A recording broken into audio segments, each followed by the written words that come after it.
but I want to jump into this because it's the first thing I wanted to talk about, and it's been gnawing at me. Mm-hmm. So last night in the Raptors Sixers game, and I've been very critical of everything in this series. Listen, the Sixers are the better team. They're the more talented team. I'm not denying that. They probably should win this series. I'm not denying that. But man, how many effing breaks does the better team with the better players need to beat a team? Joel Embiid throws up a prayer with no time left on the shot clock, but no shot clock violation. No, the Raptors came down with the rebound. No, Doc Rivers called the timeout. Doc Rivers ran onto the court past Nick Nurse. That's how far he came from his bench to call a timeout. FYI, let me just rewind a second. At the end of regulation, Fred VanVleet comes down with a rebound with about a second left, and Nick Nurse is calling for a timeout. They completely ignore him. So I want to read to you NBA rule, section 4. The coach's position may be on or off the bench from the substitution box line closest to the coach's bench.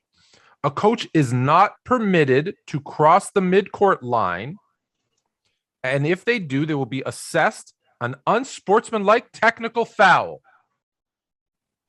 So not only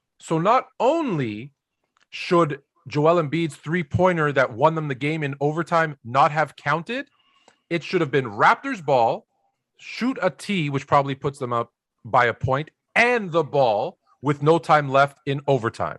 That is what should happen. The fact that they missed this and allowed it to happen is an atrocity. And I go back to what I said after game 1. The NBA should be ashamed of themselves that they're letting this occur. On top of that, there's more. And I can't find it now because I'm angry. Do you know which team? Actually, I'm going to find it. Do you know that the refs can call for reviews themselves on certain plays? Mm-hmm. I'm sure you're aware of this. I am aware of that. Okay, so the refs can say, hey, you know what? We're not sure if that was a three-pointer, if that was a, whatever it was. So it's called a referee's challenge. And I'm scrolling back because I have it here somewhere.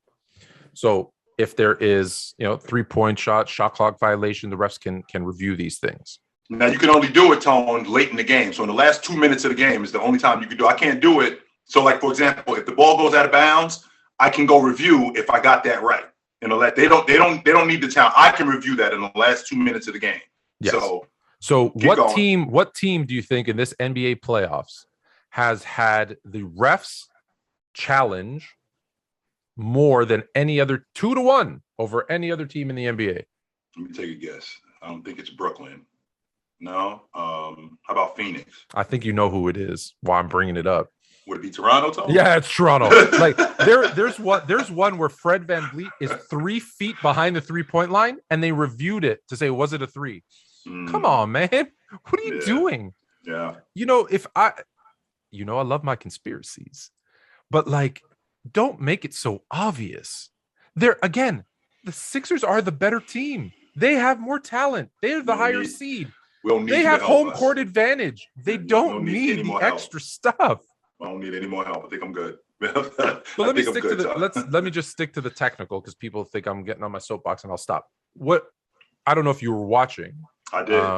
I had finished. I played basketball last night, and I'd gone to a place of food and drink and merriment with all the guys to watch to watch the game and maybe have a pop or two. Mm-hmm. And I've never seen it was chaos in there.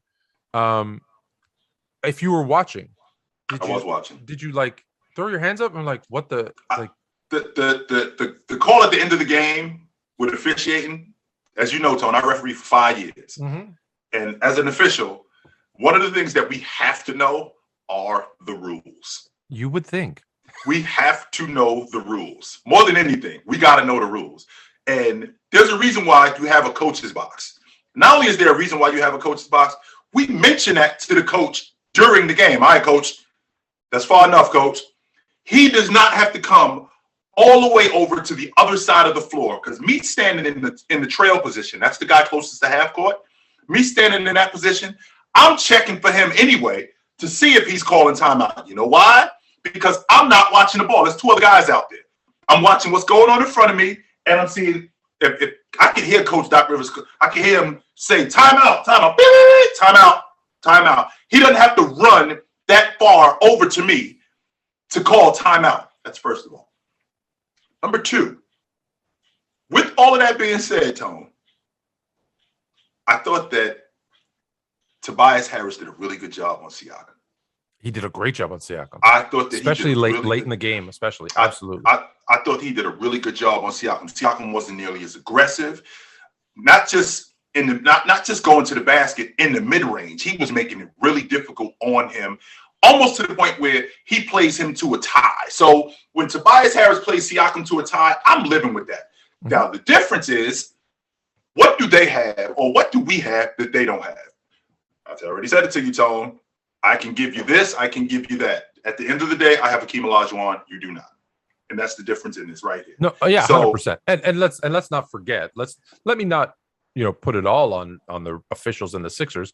Precious Achiuwa misses 2 critical free throws late in the game. Huge. Right? OG goes 1 for 2 where they could have taken the lead. And instead it's a tie, and that's what sends them into over. So they still had their chance. So let's give it on both sides.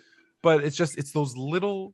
Listen, every game comes down to those little moments where you're like, and when there's a moment like that at the end of the game, it's kind of like the Saints, that blown pass interference call in the playoffs, right? It's just like everyone's only going to remember that one moment because that was right at the end, and so that one's going to stick. It's going to, now, because look, this probably going to be a sweep now, and everyone's be like, "Oh, Shaq, I told you so. It was going to be a sweep." I'm like, yeah, but so look, were they getting out of the first round anyways? Probably not. But I just, I want that consistent. I scream for consistency. I don't care who wins. I want consistency in the calls, and that drove me nuts. I thought this series was going 5 games. I told you that, and even with Scotty Barnes being healthy, I didn't think that they could extend this series past 5 games, but. In the offseason, I think that Toronto has to address a major issue, and that major issue is they are small. When you've got Precious Achiuwa, God bless him. He's trying. But when he's on the court, we were saying this last night, and I know this isn't the difference, but when he's standing next to Embiid, it's not even close, Tom. Embiid looks like he's a foot taller. It looks like this. It's a huge difference. It's not even close, y'all. They need some help in the middle. Yes, they do. Absolutely. They could also use every team could use a superstar kind of go-to guy at the end of games, but that's less likely to happen than a big. And I also left out that Maxey has clearly outplayed Van Fleet. It's not even a question. He's clearly outplayed him. Maxey's outplayed James Harden on his own team. Yes, he has. Maxey's outplayed. I don't want to say he's kind of like.